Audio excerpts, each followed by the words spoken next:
बोला सर्वांनी गणपती बाप्पा. एवढं जवळ आहे सर्वांचा. गणपती बाप्पा. खूप छान. आता जसा मंगलमूर्ती नको तसं शेवटपर्यंत ठेवायचं आपण. बरं, आपल्याला गणित विषय अवघड वाटतो. ज्यावेळेस स्कॉलरशिप नवोदयच्या परीक्षा देतो किंवा कोणत्या आपण स्पर्धा परीक्षा देतो त्यावेळेस आपल्याला बेरीज वजाबाकी गुणाकार भागाकार हे सर्व करण्यासाठी काय होतं, वेळ लागतो. हेच गणित आपल्याला काय करतात, 5 मिनिटांमध्ये 50 गणित हे मुलं कसं करतात आणि ते कशा पद्धतीने शिकतात ते आपल्याला पाहिजे. त्या अगोदर आपण अबॅकस म्हणजे काय, अबॅकसचे फायदे काय आहेत, अबॅकस केल्यानंतर आपल्याला काय संधी मिळते ते अगोदर आपल्याला अबॅकस मध्ये तुम्ही जर प्रवेश घेतला मुलांनी तर त्यांना राज्यस्तरीय आणि देश पातळीवरील जे काही स्पर्धा होतात आपल्या तर त्या कॉम्पिटिशन मध्ये त्यांना संधी मिळते. आता येणाऱ्या नोव्हेंबर मध्ये राज्यस्तरीय स्पर्धा आहे तर त्याची तयारी मी करून घेत आहे मुलांची. मी माझ्या क्लासमध्ये सर्व मुलांना घेऊन आलेले आहेत. त्यानंतर अबॅकसचे आपल्याला एकूण 8 लेवल असतात. त्यामध्ये ऍडिशन, सबट्रॅक्शन, मल्टिप्लिकेशन, डिवायडेशन, त्यामध्ये परत पॉईंटचे पण असतात. त्यानंतर सिम्प्लिफिकेशन, ऍव्हरेज, पर्सेंटेज, प्रॉफिट आणि लॉस. जर आपण नफा तोटा म्हणतो, आपण जर एखाद्या दुकानात गेलो तर आपला नफा किती झाला, तोटा किती झाला यातल्या थोडंसं बेरीज वजाबाकी करून आपण करतो. तर ते लवकरात लवकर कसं करायचं हे आपण आपल्याला कळतंय.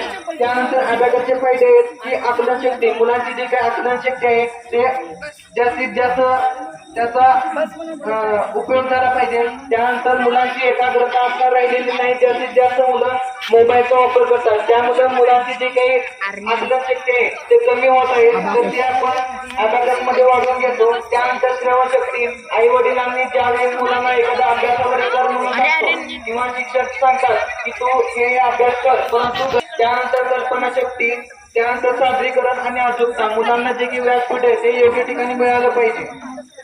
राज्यस्तरीय देश पातळीवरील स्पर्धेमध्ये सहभागी होण्याची आहे. त्यानंतर बालकांचा सुप्त व मानसिक गुणांचा विकास होतो.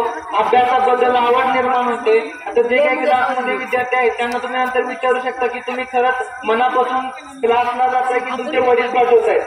त्यानंतर गणिताबद्दल आपल्याला भीती आहे तर ती भीती सुद्धा नष्ट होते. त्यानंतर मनामध्ये आकडेमोड करण्याची जी काही आपली कला आहे ते विकसित होते. आता आपण कुठल्या बाजारामध्ये किंवा मार्केटमध्ये आपण गेलो तर काही वेळेस आपण एखाद्या चित्र टोटल करायची राहिली तर आपल्याला बेरीज करण्यासाठी वेळ लागतो. आता याचंच एक उदाहरण आपल्या ऑनलाईन क्लाससाठी एक विद्यार्थी होता तर त्याच्या आईचं कपड्याचं दुकान आहे तर त्याच्या आई कॅल्क्युलेटर वरती त्या घेतलेल्या मालाचं टोटल कधीपर्यंत तो मुलगा काय करतो, तो अभ्यासाद्वारे इमॅजिनेशन करून त्याचे टोटल सांगतो. म्हणजे कॅल्क्युलेटर पेक्षा तेल आपल्याला समोर आले पाहिजे. त्यानंतर उजवा मेंदू व डावा मेंदू या दोन्हींचा पुरेपूर उपयोग होतो. आपल्या मानवी शरीरामध्ये म्हणजे बुद्धीमध्ये 2 प्रकारचे मेंदू असतात, त्यामध्ये डावा मेंदू आणि उजवा मेंदू. हे दोन्ही सुद्धा मेंदू व्यवस्थित कार्यरत होण्यासाठी आपण उजव्या हाताने आणि डाव्या हाताने मुलांचं लेखन घेतो. त्यामध्ये परत एक उत्तम उदाहरण आहे की ते म्हणजे एका मुलाच्या हाताला लागलेलं होतं तर त्याला सवय होती की अभ्यासाला त्यांनी काय केलेलं होतं, डाव्या हाताने लिहून त्याचा सराव झाला होता आणि डाव्या हाताने लिहिल्यामुळे तो 1 ग्रेड घेतलेला दुसरीचा मुलगा आहे.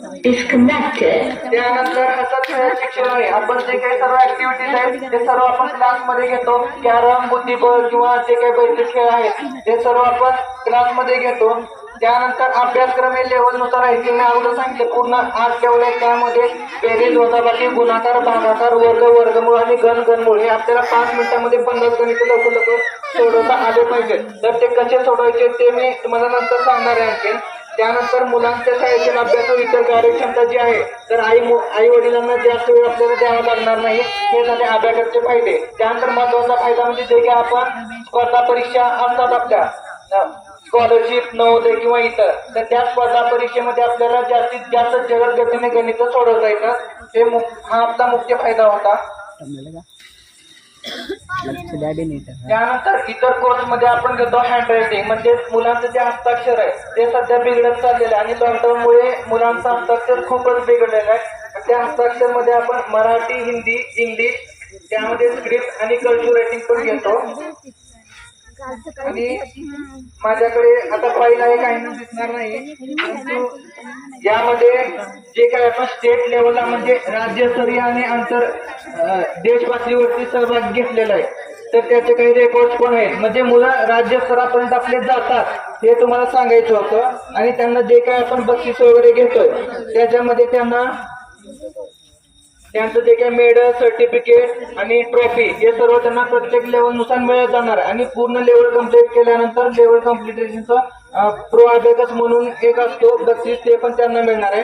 आणि माझी पण जे ट्रेनिंग झालेली आहे, मी फक्त ट्रेनिंग न करून हे सर्टिफिकेट सुद्धा मिळवलेलं आहे. म्हणजे फक्त केलंय असं पण नाही. सेंटर पॉईंट आपला तर तुम्हाला आता बघा शाळेमध्ये तुम्हाला एकक दशक शिकवलेलं आहे.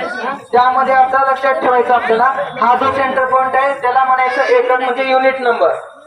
आता युनिट नंतर ज्यावेळेस आपला 10 नंबर येतो म्हणजे दशक, तो युनिटच्या राईट साईडला असतो का लेफ्ट साईडला असतो सांगा?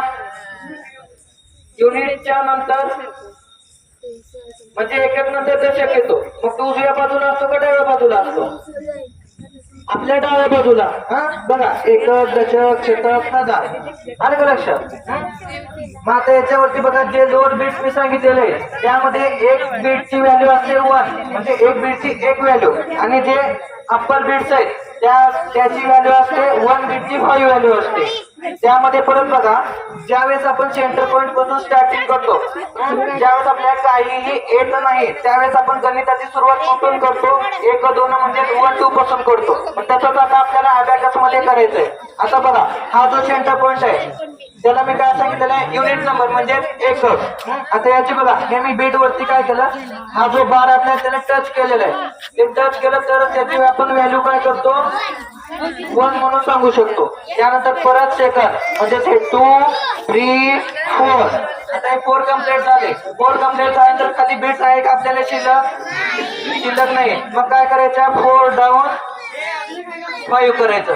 जर मी 4 असेच ठेवले आणि याला 5 म्हणलं तर काय होणार आहे? याची व्हॅल्यू मी 5 सांगितलेलं आहे आणि लोअर बीटची 1 म्हणजे 5 आणि 4 असे 9 होतात.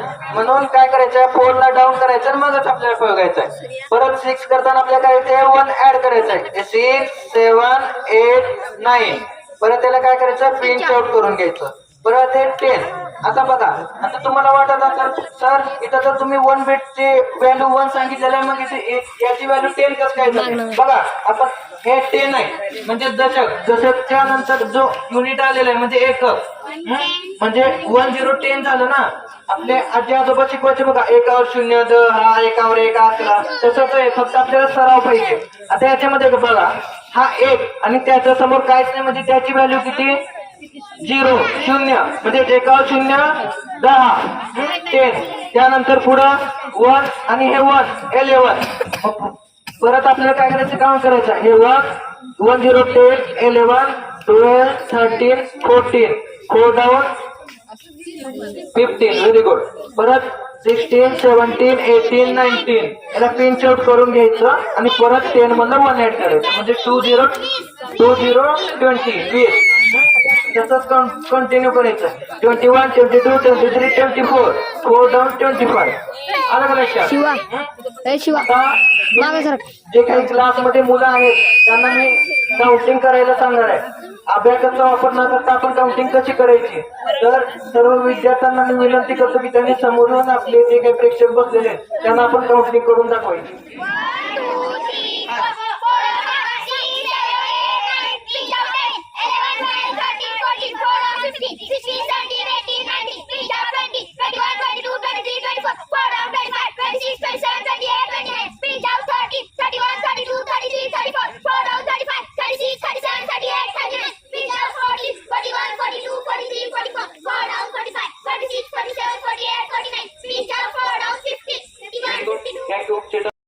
आता हे फक्त काउंटिंग झालेलं आहे. मग आपल्याला जास्तीत जास्त आपल्याला गणित ऍड 1, ऍड 2, ऍड 6 म्हणजे 2 अधिक 4 अधिक 6 अधिक 5 असं म्हटल्यानंतर आपल्याला लगेच लक्षात येत नाही. तर ते गणित पण आपण कसं करायचं लगेच सांगणार आहे मी. हे तुला आपण ही आपल्या विद्यार्थ्यांसाठी आणि पाल्यासाठी जे गणित कळत नाही त्याच्या समस्येसाठी घेतलेले आहे. तुम्हाला जे प्रश्न असतील किंवा आपल्या पाल्यांना हे विद्यार्थी आहेत, हे जे पिरियड शर्ट घातलेले आहेत हे त्यांचे विद्यार्थी आहेत. त्यांच्या विद्यार्थ्यांसाठी आपल्याला समस्या पूर्ण करणार नाही. आपल्याला गणितचे अवघड वाटते आपल्या पाल्यासाठी हे आपण विचारू शकता. ही योजना फक्त आणि फक्त त्याच्या प्रमोशनसाठी विचार करण्यात आलेली नाही. आपल्या पाल्यांना जे गणित आवड वाटते ते गणितासाठी आपण विचारू शकता. कोणाला याच्यामध्ये आपण कमीत कमी वेळेमध्ये मुलांनी बेरीज आणि वजाबाकी कसं करतात ते पण आपण घेणार आहोत. आणि तुम्ही स्वतः सुद्धा ते करून बघायचं अजून की एकदा याचं start उत्तर केलं. बरोबर आहे का नाही. हे जुमच आहे ना. आता मी बेरीज आणि वजाबाकीचे काही यांना उदाहरण विचारतोय ते लगेच उत्तर कसं सांगतात बघा. तुम्ही सुद्धा मोबाईल असेल तर कॅल्क्युलेटर वरती करू शकता. Advance advance add two answer is very good. Advance add two advance less one answer is very good. Add four less three advance answer is very good. Add seven less five add two less four answer is very good. बघितलंच ना तुम्ही. बघितलं असं तर बघा परत उत्तर चुकले असं वाटायला नको. Okay sit down. Very good. Clap टाय वाजवा सर्वांनी. चला वरच कम.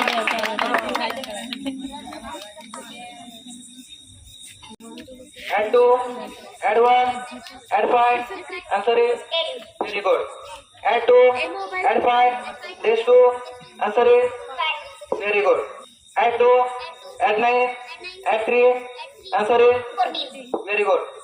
Add seven add nine less five answer is very good. Add nine less three less five answer is very good. Add two add five less six answer is very good. Add three add six less eight answer is very good. म्हणजे आपल्याला कमीत कमी वेळेमध्ये आपल्याला उत्तर जास्तीत जास्त sit down जसं आपल्याला ते काढता यायला पाहिजे. आता याचा उपयोग आपल्याला कधी होतो बघा. ज्यावेळेस आपण स्कॉलरशिप आणि नवोदयची आपण परीक्षा देतो त्यावेळेस आपल्याला बेरीज आणि वजाबाकी करण्यामध्ये आपला खूप वेळ जातो. मग आपल्याला लवकर लवकर करता यावं आणि कमी वेळ असल्यामुळे मी काय केलं थोडंसं फास्ट घेतलेलं आहे. एक दिवस काय करा आपले शास्त्री चौकीचे क्लासेस आहेत. एक दिवस फक्त तुम्ही ऍडमिशन घेऊ नका. फक्त येऊन मला भेट द्या तिथं. म्हणजे मी तुम्हाला आणखी जे काही राहिलेले ते सर्व सांगतो. ओके. जे काही विद्यार्थी वगैरे आले त्यांना थँक्यू आणि पालक पण बरेच उपस्थित आहेत त्यांचे पण मी आभार मानतो.